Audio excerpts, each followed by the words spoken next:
السلام عليكم، مساكم الله بالخير ويلا حيوا.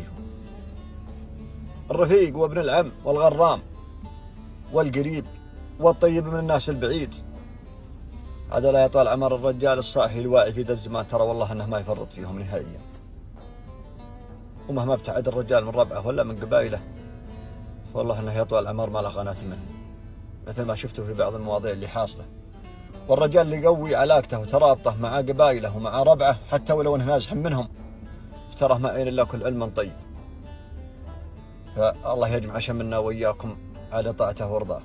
في أبيات تذكرتها من شان الموضوع ذا، أقول: لا تشبع بنفسك وكثرة مالك، لو ميادينك تلاعب خيلها، قدم يمينك واحتفظ بشمالك، تحتاجها في ليل ما هو ليلها، وان ضاعت الثنتين دبر حالك، لما قد أحزند الفتيلة بكيلها، رجل بلا ربع ضعيفة وهالك، لو عال عياله ما ينطح عيلها، ولا تفاخر ورجال أمثالك كلا يقول إنها الجدية وسهيلها، والصدق باب الخير، وانطح فالك فنجال دلح ريحة هيلها.